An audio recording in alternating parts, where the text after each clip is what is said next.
कि एक creative individual यही बोलेगा कि perfect, this is what you want. एक क्रिएटिव आदमी को जो चीज़ सेटिस्फाई करती है वो यही होती है कि स्टोरी बहुत अच्छी होनी चाहिए। मुझे मैम के साथ सीखने को यही मिलता है कि सबसे बड़ी बात है कि जो आज की लड़कियां हैं ना, बहुत केपेबल हैं अपने आप को समाज में प्रेजेंट करने के लिए। हमें पहले ये नहीं सोचना चाहिए कि अरे हमसे नहीं हो पाएगा, क्योंकि आज के टाइम पे अपॉर्चुनिटीज़ है सबके लिए। हम उन अपॉर्चुनिटी को कैसे देख रहे हैं वो हमारे ऊपर डिपेंड करता है। मेरे पास 3 सीन्स आए थे ऑडिशन के लिए और मुझे तब ये भी नहीं पता था कि आमिर सर की फिल्म है या किसी मैम से डायरेक्ट कर रही है। मैंने बस वो 3 पन्ने पढ़े थे और उन 3 सीन्स ने मुझे इतना मूव कर दिया था कि मुझे बस इस प्रोजेक्ट का हिस्सा बनना था। हमने आपकी फिल्म देखी लापता लेडीज़, आपका रोल तो बहुत अच्छा है। थोड़ा अपनी जर्नी के बारे में बताएं, कहाँ से आती हैं आप? तो मैं शिमला से आती हूँ, हिमाचल प्रदेश शिमला। वहाँ पे मेरा जन्म हुआ था, मैंने वहीं पे अपनी स्कूलिंग की है। फिर मैंने घर वालों को बोला था कि मुझे एक्टिंग करनी है। तो शिमला में मेरे घर वाले इतना अवेयर नहीं है कि एक्टिंग इंडस्ट्री होती कैसी है। तो वो ऐसे थे कि नहीं नहीं ये क्या है, एक्टिंग तो हमारे ख़ानदान में कभी किसी ने की नहीं, तुम कहाँ से ये शौक़ पाल के बैठी हो। मैंने बोला मुझे तो करनी है, आप लोग मुझे भेज रहे हो कि मैं जाऊँ।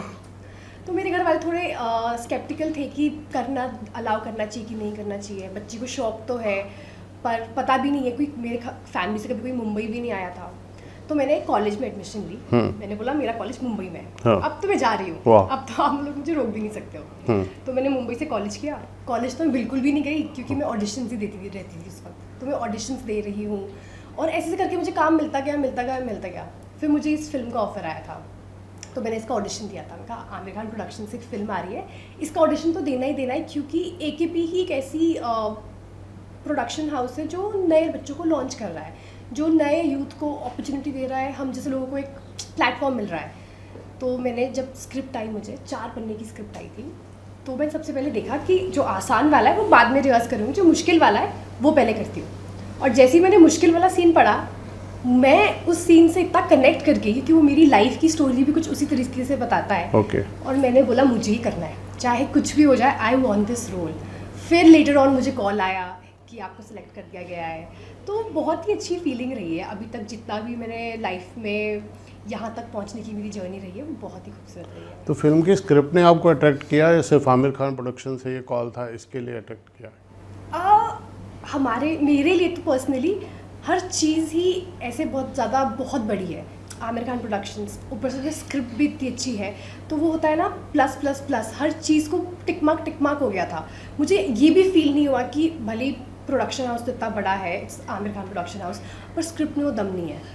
तो क्योंकि मैं क्रिएटिवली चीज़ों को इतना अप्रोच करती हूँ लाइफ में, तो फिर मुझे वो डाउट भी नहीं रहा, क्योंकि वो क्रिएटिवली भी इतनी खूबसूरत स्क्रिप्ट है कि एक क्रिएटिव इंडिविजुअल यही बोलेगा कि perfect, this is what you want. एक क्रिएटिव आदमी को जो चीज़ सेटिस्फाई करती है वो यही होती है कि स्टोरी बहुत अच्छी होनी चाहिए। जो हम परफॉर्म कर रहे हैं, हमें उसमें परफॉर्म करने में हमें बहुत चीज़ें मिले। तो मेरे लिए कभी कोई ऐसा डाउट नहीं था। ये जो आपका कैरेक्टर भी है वो बहुत कुछ सिखाता है, बहुत कुछ अवेयर है, वो भोली भाली लड़की नहीं है, वो इस सिस्टम को बदलना चाहती है, कुछ करना चाहती है। किरण जी से काम करके, किरण जी के साथ क्या सीखने को मिला? मुझे मैम के साथ सीखने को यही मिलता है कि सबसे बड़ी बात है कि जो आज की लड़कियां हैं ना, बहुत केपेबल है अपने आप को समाज में प्रेजेंट करने के लिए। हमें पहले ये नहीं सोचना चाहिए कि अरे हमसे नहीं हो पाएगा, क्योंकि आज के टाइम पे अपॉर्चुनिटीज़ है सबके लिए। हम उन अपॉर्चुनिटी को कैसे देख रहे हैं वो हमारे ऊपर डिपेंड करता है, क्योंकि अपॉर्चुनिटी आज के टाइम पे मिल जाती है सबको, तो हमें उस अपॉर्चुनिटी का अच्छे से यूज़ करना चाहिए। और किरण मैम से मैं यही सीखती हूँ, मैम को पता है कि उन्हें क्या करना है। उन्हें पता है कि अगर जैसे हम कोई टेक भी ले रहे हैं फिल्म में, मैम को एग्जैक्टली पता है कि अगर मैं इस चीज़ को ऐसे चेंज कर दूँगी तो वो क्या निकल कर आएगा।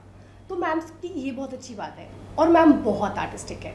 मैम का सिर्फ काम पे ही नहीं, अगर हम ऐसे बाहर, जैसे आजकल हम सिटी ट्रैवल्स पे जा रहे हैं, तो मैम का एक आर्टिस्टिक स्पिरिट है मैम की। मैम को घूमना बहुत पसंद है और मैम को नई नई चीज़ें ट्राई करना बहुत पसंद है।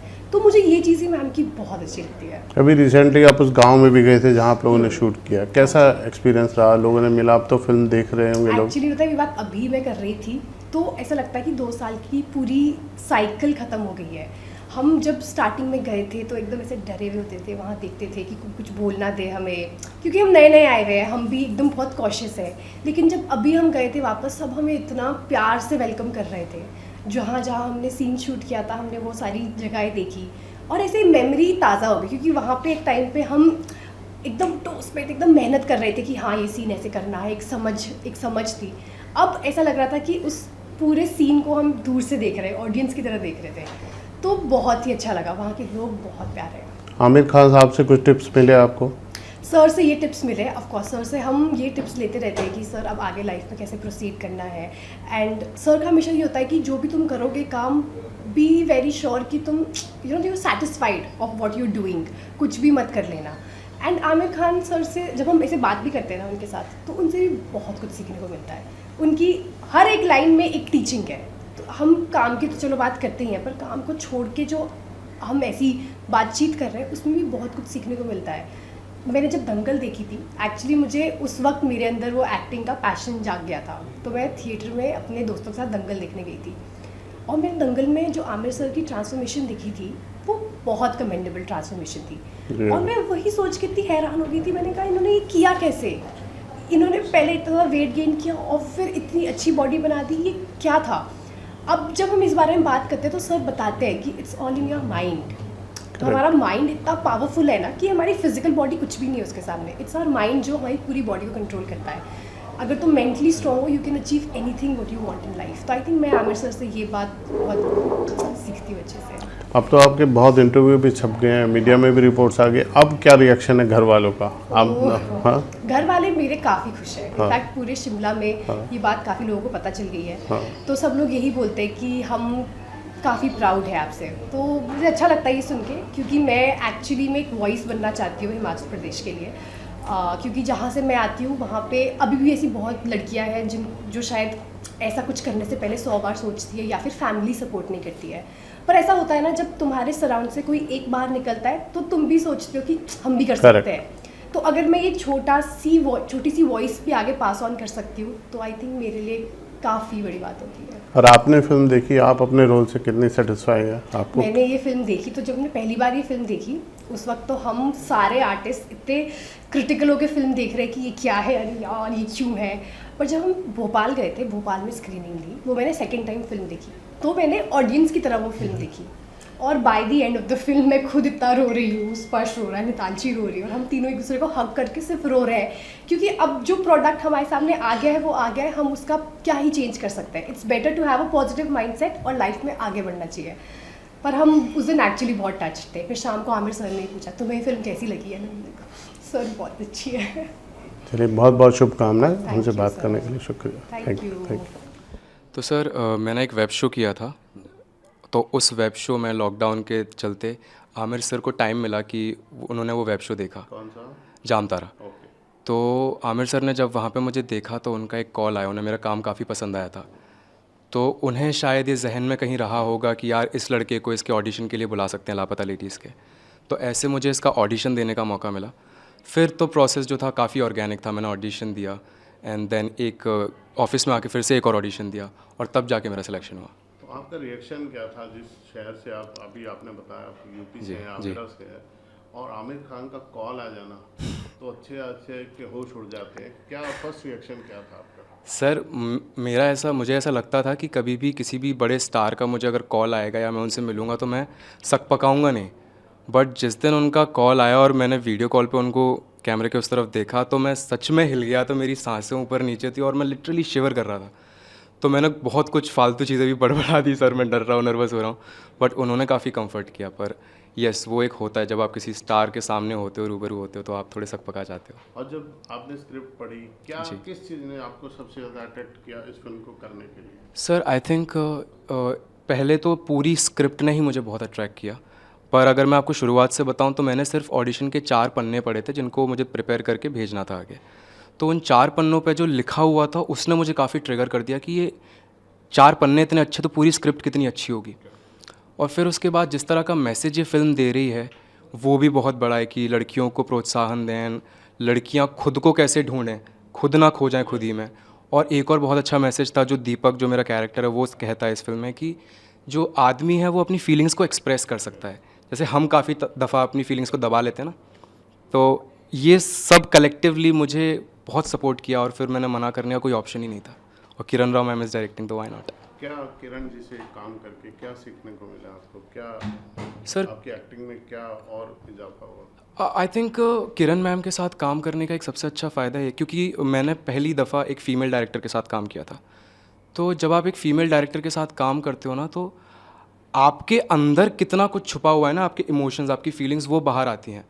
तो फिल्म शूट करते करते उनके डायरेक्शन में तो एक बेहतर एक्टर मैं बना ही हूँ। काफ़ी इमोशंस जो मेरे अनडिस्कवर्ड थे, जो ना मैं देख नहीं पा रहा था, वो काफ़ी सामने उभर कर आए। लेकिन एक और चीज़ मैं मेंशन करना चाहूँगा कि उनके साथ काम करके मैं एक बेहतर इंसान भी बना हूँ, मोर देन एन एक्टर। तो ये मुझे बहुत बड़ा फ़ायदा हुआ है। कहीं एक डर नहीं होता फिल्म लापता लेडीज, फीमेल डायरेक्टर, एक एक्टर को, मेल एक्टर को इनसिक्योरिटी नहीं होती कि ये वुमेन ओरिएंटेड सिनेमा बन जाएगा? इसमें आप अपने आप को कहाँ पाते थे? मुझे कभी एक्चुअली ये डर नहीं लगा, और ये इसमें कोई मेरी खूबी नहीं है, इसमें किरण मैम की खूबी है कि वो इस तरह से आपको सपोर्ट करती हैं, इस तरह से आपको पैम्पर करती हैं। और मुझे नहीं लगता कि कोई भी कहानी हो, चाहे वो फीमेल ओरिएंटेड हो या मेल ओरिएंटेड हो, अगर आपका कैरेक्टर उस तरह से बखूबी लिखा गया है तो आप दिख के आओगे, और अगर आपने काम अच्छा किया है तो किसी भी तरह की फिल्म हो आप दिख कर सामने आओगे। और एज ए दीपक, आप कैरेक्टर जो आपने प्ले किया, आपकी फिल्म क्या मैसेज देती है? क्यों देखने जाएं इसको, लापता लेडीज को?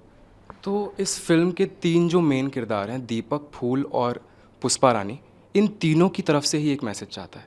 तो पहला मैसेज अगर मैं कहूँ तो ये है कि लड़कियों को बढ़ावा दिया जाए, ना कि उनकी जल्दी शादी करा के उनको घर में सेटल कर दिया जाए, बल्कि उनके सपनों को बढ़ावा दिया जाए। हमारी फिल्म में एक बहुत अच्छी लाइन है कि सपना देखने की माफ़ी नहीं मांगते, तो लड़कियों को सपोर्ट किया जाए। दूसरा एक ये है कि लड़कियां खुद को ढूंढें, वो किसी पे डिपेंडेंट होने के आइडिया से अप्रोच ना ले, बल्कि ये देखें कि वो खुद कैसे सेल्फ डिपेंडेंट हो सकती हैं। तो ये एक दूसरा मैसेज है। और तीसरा जो बहुत इंपॉर्टेंट मैसेज जो मैंने अभी थोड़ी देर पहले बताया, कि आदमी जो है वो अपने प्यार का इजहार कर सकता है, अपनी फीलिंग्स को सामने रख सकता है, वो रो भी सकता है। हमें हमेशा डोमिनेंट या थोड़े से मैनली बिहेवियर की जो इमेज बना दी है उस तरह से प्रिटेंड करने की ज़रूरत नहीं है। We can be expressive about our feelings. चलिए, बहुत बहुत शुभकामनाएं। Thank you sir. मुझे बात करने के लिए। Thank you sir. Thank you. जब मेरे पास 3 सीन्स आए थे ऑडिशन के लिए, और मुझे तब ये भी नहीं पता था कि आमिर सर की फ़िल्म है या किरण मैम इसे डायरेक्ट कर रही हैं। मैंने बस वो 3 पन्ने पढ़े थे, और उन 3 सीन्स ने ही मुझे इतना मूव कर दिया था कि मुझे बस इस प्रोजेक्ट का हिस्सा बनना था किसी भी तरह। मुझे जैसी स्क्रिप्ट मिली मैं थी, अब मुझे इसके लिए प्रिपेयर करना है, अब मुझे ये करना ही है। और मैंने इसके लिए सुई धागा देखी, बालिका बधू देखी, और बहुत सारे भोजपुरी विमेन के वीडियोस देखे टू सी कि वहाँ की औरतें कैसी होती हैं, क्योंकि ये 2001 की स्टोरी है और मैं 2007 बॉर्न हूँ। तो मैंने ये एरा कभी देखा ही नहीं है, और अब मैं ऑडिशन में ही ये एरा जीना चाहती थी कि हाँ, मेरी बॉडी लैंग्वेज को देख के लगे कि मैं उन औरतों की स्टोरी बता रही हूँ। तो मैंने उनकी बॉडी लैंग्वेज प्रैक्टिस करी, घूंघट कैसे लगाते हैं वो प्रैक्टिस किया। हमारे में साड़ी का कॉस्ट्यूम चाहिए थी, मेरे पास साड़ी नहीं थी, तो मैंने लहंगा दुपट्टा किसी तरह कर करके उसको एक रेडीमेड साड़ी बनाई, और उसकी बॉडी लैंग्वेज बहुत प्रैक्टिस करी, क्योंकि फूल की बॉडी लैंग्वेज उसका कहीं ना कहीं सब कुछ है। फूल फिल्म में ज़्यादा कुछ नहीं कहती, पर आप उसके हाव भाव से, उसकी आंखों से पहचान जाते हैं कि वो कहना क्या चाह रही है। तो कैसे बैठते हैं, कैसे बोलते हैं, कैसे देखते हैं किसी इंसान की तरफ, मैंने वो सारी चीज़ें प्रैक्टिस करी। और उसके बाद जब मैंने ऑडिशन बना के भेजा सुबह सुबह, तो मेरे पास शाम को ही कॉल आ गया कि किरण मैम को बहुत पसंद आया ऑडिशन, और आमिर सर आपसे मिलना चाहते हैं। और उसके बाद मतलब मैं तो रोने लग गई, मम्मा रोने लग गई। हम सबके लिए इतनी बड़ी बात थी कि एक तो इतनी अच्छी स्क्रिप्ट, इतना प्यारा किरदार, और आमिर सर की फ़िल्म। सर मैंने बचपन से आमिर सर की फ़िल्में देखी हैं, 3 इडियट्स, दंगल। इनफैक्ट दंगल देखने के बाद मेरे दिमाग में कुछ ऐसा था कि मुझे कभी ना कभी आमिर सर की फ़िल्म में काम करना है। और जब ये हुआ, मेरे लिए इतनी बड़ी बात थी। मैंने अपनी डैडी को बताया, बिल्कुल ड्रीम कम ट्रू हो गया। इट वाज लाइक मेरी दुनिया ही पलटने वाली है। और मैं आमिर सर से मिली। आमिर सर इतने हम्बल हैं, इतना कुछ सिखाते हैं। आप उनके साथ 5 मिनट बैठेंगे, वो आपको क्या क्या सिखा देंगे, और वो इतने अच्छे हैं, वो सबका इतना ध्यान रखते हैं, सबकी इतनी रिस्पेक्ट करते हैं। तो मुझे तो बहुत कुछ सीखने को मिला। मेरे लिए तो बहुत अच्छी जर्नी थी। किरण जी के साथ क्या आपने लेसन लिया इस फिल्म के दौरान? किरण मैम से बहुत कुछ सीखने को मिलता है। पहली बात तो वो इतनी अच्छी डायरेक्टर हैं और इतनी डेडिकेटेड डायरेक्टर हैं। मैं आपको बताती हूँ, जब हम शूट कर रहे थे, तो जब जैसे मेरी बहुत सारी सीन्स हैं सुबह सुबह के, मैं बर्तन धो रही हूँ, मेरा एक सीन था, और ठंडे पानी से धो रही हूँ। तो तब शिरडी में बहुत ठंड थी उस वक्त, I think almost 10 degree 11 degree, और मैंने कुछ थर्मल वर्मल भी नहीं पहने थे, साड़ी में एकदम जैसा लुक एकदम रॉ एंड रियल रखा था। तो किरण मैम की आदत है, वो कभी अपने एक्टर्स को पहले, वो उनसे पहले करती हैं, कुछ भी करती हैं। उन्होंने पहले ठंडा पानी देखा कि कितना ठंडा है, क्या मेरे एक्टर्स इसमें शूट कर पाएंगे, क्या वो कंफर्टेबल होंगे। मैम हर एक एक्टर के लिए इतना सोचती हैं। किसी भी एक्टर को कोई प्रॉब्लम होती थी डायलॉग याद करने में, या कोई सीन उनको ना समझ आए, तो मैम बैठ के करके दिखाती थी और फिर एक्टर से निकलवाती थी। तो मैम इतनी डेडिकेटेड थी। आई थिंक मेरे हिसाब से वो सबसे हार्ड वर्किंग इंसान थी उस वक्त शूट पे। वो सबका एक A to Z, चाहे फिर वो डायरेक्शन हो, चाहे फिर वो DOP में कैमरा वर्क हो, चाहे फिर वो पोस्ट प्रोडक्शन हो, प्री प्रोडक्शन हो, बहुत डेडिकेटेड थी मैम। और मेरे लिए तो मैम मम्मा जैसी थी। अगर मम्मा दूर रहती थी मुझसे सेट पे, तो वो मेरा ध्यान रखती थी हर वक्त कि नितांशी हर वक्त एकदम केयर में रहे और नितांशी को कुछ ना हो। तो ma'am is like the best director I ever worked with. हमने आपकी फिल्म देखी है, आपका जो किरदार है फूल जी, वो भले ही वो रेलवे स्टेशन पे छूट गया, बदल गई, उसमें कभी असहायपन नहीं लगा, उसमें उस परिस्थिति से लड़ने की जो प्रेरणा, वो जज्बा जो स्क्रिप्ट में आया वो किस तरह से था, उसके लिए आपको क्या ब्रीफ किया गया था? जब मैंने वो सीन्स भी पढ़े थे तो मैंने एक चीज़ समझी थी कि फूल के अंदर एक वो होप है, और वो स्टार्टिंग से लेके एंड तक है फिल्म में। और मैं आपको एक बात बताऊं, मेरे हिसाब से हर लड़की कहीं ना कहीं फूल की तरह होती है। हम सबको ये लगता है कि हम इतने शायद से टैलेंटेड नहीं है, या हमें इतने स्किल्स नहीं है, या हम शायद से ज़िंदगी में इतना ही कर पाएंगे। और फूल को भी वही लगता था। उसको पता ही नहीं था कि वो कितनी कैपेबल है, कि वो दुनिया में कुछ भी कर सकती है। तो हर लड़की को कहीं ना कहीं यही चीज़ लगती है, पर जब सिचुएशन आती है तब उन्हें पता लगता है कि हाँ, लड़की इतनी कैपेबल होती है कि कोई भी सिचुएशन में आप उसे डाल दो, कुछ भी करवा लो, वो बिना किसी इंसान के अपने आप अपने दम पे कुछ भी कर सकती है। मेरे सवाल का दूसरा हिस्सा यही था कि आप उन फूल जैसी लड़कियों को क्या मैसेज देना चाहती हैं कि वो क्या करें जो अपने आप को प्रॉपर ढूंढ पाए? आई थिंक पहली बात तो ये, अपने ऊपर कॉन्फिडेंस रखना, क्योंकि मेरे हिसाब से हर इंसान इतना टैलेंटेड है, इतना स्किलफुल है दुनिया में, और भगवान जी ना सबको कोई ना कोई टैलेंट देते हैं। तो मैं तो बोलूँगी, जैसे ही आपको पता चलना है कि ये आपकी कोई स्पेशल चीज़ है, आप उसे कहीं जाने मत दो, आप उसको दोनों हाथ से वहीं पकड़ के रखो और उस पर काम करो, क्योंकि हर इंसान बहुत काबिल है कुछ भी करने के लिए, हर इंसान। जैसे आपको मिल्क केक बनाने का टैलेंट दिया, उसमें भी आपने वो फूल की कला है, वो मैं नहीं सीख पाई। मैंने रोटियां बनानी सीखी फिल्म के लिए, क्योंकि फूल गोल गोल रोटियां बनाती है और मुझे बनानी नहीं आती थी, मैंने कभी किचन में गई भी नहीं थी। तो 2 महीने तक मैंने रोटियां बनाना सीखा था। पहली रोटी मेरी जल गई थी, दूसरी में छेद हो गया था, पर धीरे धीरे करके फूल की वो कला सीखने में मुझे थोड़ा टाइम लगा, पर मैंने किया था। जो मंजू ताई ने पैसे दिया आपको, जी, मंजू माई ने पैसा दिया, जी, तो भी आपके रिएक्शन बहुत अच्छे थे। Thank you so much, thank you, अच्छे काम करते रहे। Thank you so much, thank you. Thank you so much.